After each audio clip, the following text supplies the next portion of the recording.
petits loulous. Alors, comme vous le savez, c'est bientôt Pâques. Eh bien, moi, aujourd'hui, j'ai décidé de vous raconter l'histoire des poules de Pâques. Mais avant de commencer, je voudrais remercier tous les petits loulous qui se trouvent chez Nounou Angélique et qui m'ont envoyé de magnifiques dessins que je vais bientôt publier dans Mimi Souris. Alors, mes petits chéris, je vous fais de gros bisous.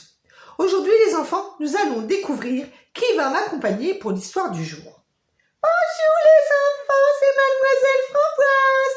Oh, c'est Mademoiselle Framboise qui est avec nous aujourd'hui, les enfants. Est-ce que tu sais, Framboise, où est passé Monsieur Popette? Il est parti chercher du chocolat. Du chocolat? Oh, mais qu'est-ce qu'il est gourmand, ce Monsieur Popette. Eh bien, les enfants, pendant que Monsieur Popette se régale avec son chocolat, avec Mademoiselle Framboise, nous vous emmenons à la ferme pour l'histoire des poules de Pâques. Ce matin, toutes les poules se sont réveillées de bonne heure car c'est bientôt Pâques et elles vont devoir pondre beaucoup d'œufs. La fermière Léonie leur donne à manger de bonnes graines et elle va bientôt venir faire sa récolte pour aller vendre ses œufs sur le marché aux enfants. Ces derniers l'attendent impatiemment pour pouvoir lui acheter, car les œufs, une fois vidés, ils vont pouvoir les peindre, les décorer pour en faire de jolis œufs de Pâques. Mais les poules en ont assez de pondre, et de pondre, et de pondre, toute la journée. Alors, elles ont décidé de jouer un bien vilain tour à la fermière. Ce matin, en entrant dans le poulailler, Léonie s'aperçut tout de suite que quelque chose n'allait pas. Pas un œuf à l'horizon, même pas un tout petit, rien de rien. Mes poules seraient-elles malades? Se demanda-t-elle alors inquiète. Pour le savoir, elle se mit à les examiner une par une en leur ouvrant le bec. Mais elle ne vit rien d'anormal. Alors elle écouta leur petit cœur, mais de ce côté-là, tout allait bien aussi. Léonie n'y comprenait plus rien.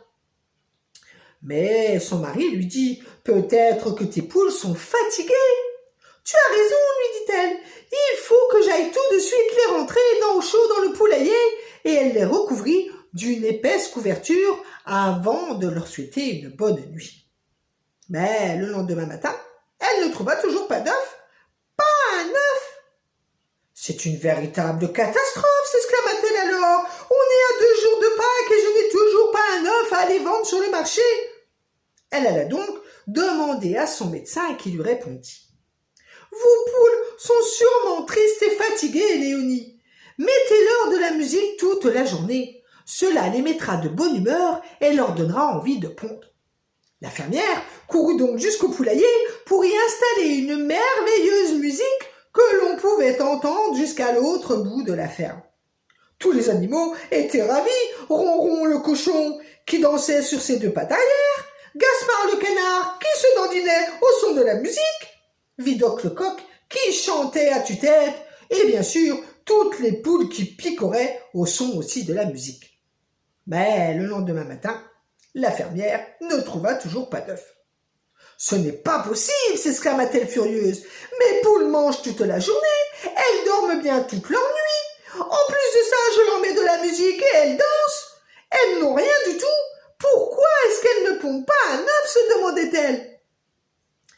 Il y en avait un qui en riait en cachette et qui avait bien compris le vilain tour que les poules étaient en train de faire à Léonie. C'était Jean-Jean le lapin.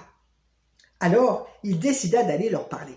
« Pourquoi jouez-vous ce vilain tour à Léonie » leur demanda-t-elle. « Parce que nous en avons assez de pondre toute la journée. Nous voulons pondre quand nous en avons envie, un point c'est tout. » « Mais ce sont les enfants qui vont être tristes s'ils n'ont pas d'œufs à décorer à Pâques, leur dit-il. Y avez-vous pensé à cela ?» Toutes les poules se regardèrent surprises. Jean-Jean avait raison. Non, pas un instant, elle n'y avait pensé. Alors, toute malheureuse, à l'idée que les enfants n'auraient pas d'œufs à décorer à Pâques, elles décidèrent de donner à Léonie tous les œufs qu'elles avaient pondus. Car, bien sûr, les poules n'étaient pas malades du tout, et elles avaient pondu des œufs et des œufs depuis 2 jours qu'elles avaient cachés sous un gros tas de paille. Alors, quand Léonie ouvrit le lendemain matin la porte du poulailler et qu'elle découvrit avec bonheur une montagne d'œufs qui l'attendait, elle serra très fort dans ses bras ses petites poules chéries et elle les appela les petites poules de Pâques. Oh, moi j'ai trouvé du chocolat. Oh, mais Poupette, qu'est-ce que t'as dans ta bouche? Oh, regardez les enfants, un gros morceau de chocolat. Non, mais je veux le chocolat, je veux le chocolat. Non, non, non, non, non, pas de bisous, pas de chocolat. Mais je te donnerai pas de bisous, je te dis, tiens, tiens, tiens, tiens, tiens. Oh, mais c'est pas possible, les enfants, ils sont encore en train de se disputer, ces deux-là, pour un bout de chocolat. Bon, eh bien, nous, en attendant, je vous donne rendez-vous la semaine prochaine dans Mimi Souris. Il y aura une invitée qui vient pour Pâques, mais je ne vous dirai pas qui c'est un mystère. Chut.